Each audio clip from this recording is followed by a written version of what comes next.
दोस्तों, अच्छे लोग सुखी क्यों नहीं रहते और बुरे पाखंडी लोग मौज उड़ाते हैं। इसके पीछे क्या कारण है कि अच्छे लोग सुखी नहीं रहते? इसके दो कारण हैं।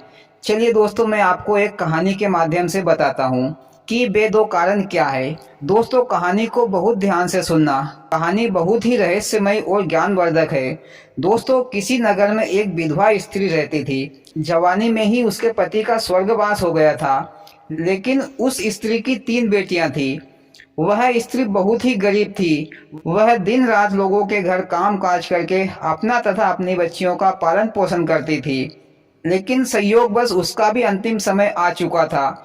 यमराज ने अपने देवदूत से कहा कि जाओ धरती लोक से उस स्त्री के प्राण लेकर आओ। देवदूत यमराज की आज्ञा अनुसार उस स्त्री के प्राण लेने के लिए आया। तो देवदूत ने देखा कि वह विधवा स्त्री बुखार के मारे जमीन पर अचेत पड़ी थी और उसकी तीनों बेटियां अपनी मां के पास जमीन पर बैठे बैठे भूख प्यास के लिए रो रही थी। कुछ देर रोते रोते वे बच्चियां अपनी मां के ऊपर ही सिर रखकर बेसुध होकर सो गई। ये सब नजारा देवदूत देख रहा था तो उसके मन में दया आ गई और सोचने लगा कि अगर मैं इन बच्चियों के मां के प्राण ले लूंगा तो ये बच्चियां बिना मारे ही मर जाएगी। कौन इनकी देखभाल करेगा, कौन खिलाएगा पिलाएगा? नहीं नहीं, मैं इन बच्चियों की मौत का कारण नहीं बनूंगा। ऐसा सोचकर देवदूत खाली हाथ ही यमराज के पास आ गया। तो यमराज ने कहा कि तुम उस विधवा स्त्री के प्राण लेने गए थे, लेकिन खाली हाथ ही आ गए। फिर देवदूत ने यमराज से कहा कि हे स्वामी, मैंने जो वहां देखा तो मेरा दिल पसीज गया और मैं खाली हाथ ही आ गया। अगर आप भी मेरी जगह पर होते तो शायद आप भी खाली हाथ ही लौट आते। देवदूत की ये बातें सुनकर यमराज को क्रोध आया। यमराज ने कहा कि तुमने प्रकृति के नियम को तोड़ा है। क्या तुम ये नहीं जानते कि जीवन और मृत्यु भगवान पहले ही तय कर लेता है कि किसको कब जन्म लेना है और कब मरना है? ये पहले से ही लिखा हुआ है। हम किसी भी जीव का समय नहीं बदल सकते, लेकिन तुमने ये गलती करके खुद को सजा का भागीदारी बना लिया है। इसका दंड तुम्हें अवश्य मिलेगा। मोदी जी, देवदूत को उस विधवा स्त्री के प्राण लेकर आना चाहिए था। उसके प्राण नहीं लाया तो खुद को सजा मिल रही है। देवदूत के मन में दया आ गई थी और वही दया उसका दुख का कारण बन गई। तभी सियाने बुरे लोगों ने कहावत सही कही है कि जिसने की दया उसका घर तो गया। मोदी जी, फिर देवदूत को क्या दंड मिला? यमराज ने देवदूत से कहा कि तुम्हें पृथ्वी लोक पर मनुष्य बनकर रहना पड़ेगा और दिन रात मेहनत करना पड़ेगा। यही तुम्हारी सजा है। देवदूत ने कहा कि स्वामी, मेरी मुक्ति का कोई उपाय तो बताइए। तो यमराज जी ने कहा कि तुम जब 3 बार मूर्खता पर हंसोगे तब तुम्हारी सजा समाप्त हो जाएगी।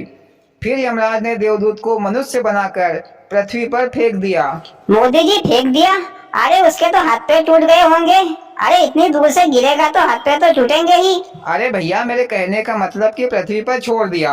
देवदूत के पास एक भी कपड़े नहीं थे। देवदूत को यमराज ने पूरी नग्न अवस्था में पृथ्वी पर छोड़ा और उस समय सर्दी का मौसम था। बेचारा देवदूत सड़क के किनारे बैठा ठंड के मारे कांप रहा था।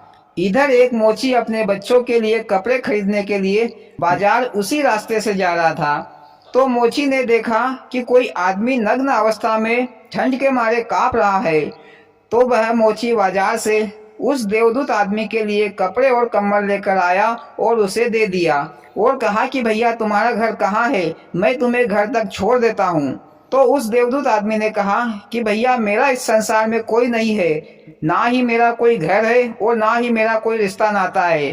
तो मोची को उस आदमी पर दया आ गई और वह उस आदमी को अपने साथ अपने घर ले आया। इधर मोची की पत्नी ने जब मोची के पास अपने बच्चों के लिए कपड़े नहीं देखे तो वह मोची से झगड़ने लगी। लो मोदी जी, मोची ने भी दया दिखाई। भगवान जाने मोची के साथ अब क्या होगा। इधर मोची और उसकी पत्नी का झगड़ा देखकर देवदूत आदमी जोरों से हंसने लगा। तो मोची ने पूछा कि भाई, तुम पागल हो क्या? मैं तुम्हारे पीछे अपनी पत्नी से डांट खा रहा हूँ और तुम खिलखिलाकर जोर जोर से हंस रहे हो। तो उस आदमी ने कहा कि भैया, इसका कारण मैं तुम्हें बाद में बताऊंगा। फिर वह देवदूत आदमी मोची के घर पर ही रहने लगा और कुछ समय बाद वह आदमी भी मोची का काम सीख गया। वह बढ़िया बढ़िया जूते चप्पल बनाता। उसके बनाए गए जूते चप्पल बाजार में और आसपास के इलाकों में बहुत फेमस होने लगे और राजा महाराजा लोगों को भी उसके द्वारा बनाए गए जूते चप्पल बहुत भाने लगे। इस तरह मोची की कुछ ही महीनों में अच्छी खासी कमाई होने लगी और वह माला माल और धनवान आदमी बन गया। मोदी जी, उस देवदूत आदमी ने तो मोची को माला माल कर दिया। हाँ भैया, क्योंकि वह देव था, आदमी नहीं। फिर एक दिन राजा का सिपाही चमड़ा लेकर मोची के घर पर आया और मोची से कहा कि राजा साहब ने इस चमड़े के जूते बनाने को कहा है। यह चमड़ा बहुत ही कीमती है, इसके जूते ही बनाना। अगर गलती से भी चप्पल बना दी तो राजा साहब तुम्हें बहुत बड़ा दंड देंगे। मोची ने कहा कि जी सिपाही जी। फिर मोची ने उस चमड़े को उस देवदूत आदमी को दे दिया और 10 बार ये कह दिया कि इस चमड़े का जूता ही बनाना है, गलती से चप्पल मत बना देना। देवदूत आदमी ने कहा कि ठीक है, लेकिन उस आदमी ने उस चमड़े का जूतों की जगह पर चप्पल बना दी। दूसरे दिन मोची ने देखा कि उस आदमी ने जूतों की जगह पर चप्पल बना दी, तो मोची को बहुत गुस्सा आया। मोची बोला, अरे मूर्ख, मैंने तुझे 10 बार बताया कि जूते बनाना है, पर तूने तो चप्पल बना दी। पता नहीं राजा साहब मुझे क्या सजा देंगे। ऐसी बातें बोल रहा था और मोची अपने हाथों में डंडा लेकर उस देवदूत आदमी को मारने के लिए लपका कि इतने में ही राजा का सिपाही जूते लेने आ गया। सिपाही को आता देखकर मोची की तो सांसें ही थम गई। सिपाही पास आया और मोची से बोला कि उस चमड़े का चप्पल बनाना है, क्योंकि राजा साहब का रात में ही देहांत हो गया है। तो राजा साहब की ये परंपरा है कि चमड़े की चप्पल पहनाकर ही आरती को ले जाएंगे। सिपाही के मुंह से ऐसी बातें सुनकर मोची की जान में जान आ गई। मोदी जी, मोची की जान क्या घूमने फिरने निकल गई थी क्या, जो जान में जान आ गई? भैया, डर के कारण उसके सांसें थम गई थी। और भैया, जान घूमने फिरने निकल जाती है तो वापस नहीं लौटती। फिर मोची ने वो चप्पल सिपाही को देकर वहां से विदा किया और फिर मोची उस देवदूत आदमी के पैर पकड़कर नाना प्रकार से माफी मांगने लगा। तो देवदूत आदमी जोर जोर से हंसने लगा। तो मोची ने पूछा कि भाई, तुम क्यों हंस रहे हो? तो देवदूत ने कहा कि भाई, मैं समय आने पर इसका कारण बता दूंगा। मोदी जी, देवदूत आदमी के हंसने का क्या कारण था जो वो बार बार हंस रहा था? हाँ भैया, मैं बताता हूँ। फिर मोची के पास 3 लड़कियों के साथ एक बुढ़िया आई अपने लिए चप्पल बनवाने के लिए। वे तीनों लड़कियां बहुत ही बड़े घराने की लग रही थी। उन तीनों की शादी होने वाली थी और वे तीनों लड़कियां काफी खूबसूरत भी थी। उन तीनों लड़कियों को देखकर देवदूत उन्हें पहचान गया। ये वही तीनों लड़कियां हैं जो मैं बचपन में इनके माँ के प्राण लेने आया था, पर आज तो मुझे ये काफी धनवान मालूम पड़ती है। तो बुढ़िया ने कहा कि हाँ बेटा, इन लड़कियों की माँ बचपन में ही मर गई थी, तो मैंने इनका लालन पालन करके बड़ा किया है। मेरे पास करोड़ों की संपत्ति है, पर मेरा भी इस दुनिया में कोई नहीं है, तो मैंने इन्हें अपनी बेटियां बना ली है और इनकी शादी बड़े घराने में होने जा रही है। अब इनके पास दौलत की कोई कमी नहीं है।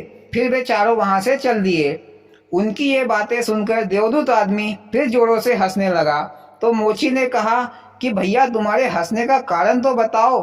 तो देवदूत ने कहा, क्योंकि देवदूत 3 बार हंस चुका था, कि भैया, मैं एक देवदूत हूँ। मैं धर्मराज की सजा के कारण इस धरती लोक पर आया हूँ। मैं इन तीनों लड़कियों के प्राण लेने आया था, तो धर्मराज ने मुझे सजा देकर धरती पर पहुंचा दिया था। आज मैं अपनी मूर्खता पर हंसा, क्योंकि मैंने इन तीनों लड़कियों की माँ के प्राण नहीं ले गया था। अगर इन लड़कियों की माँ नहीं मरती तो आज ये लड़कियां भी गरीबी में अपनी जिंदगी काट रही होती। तो भैया, भगवान जो भी करता है भले के लिए करता है। उनकी माँ के मरने से आज वो तीनों लड़कियां बहुत धनवान है।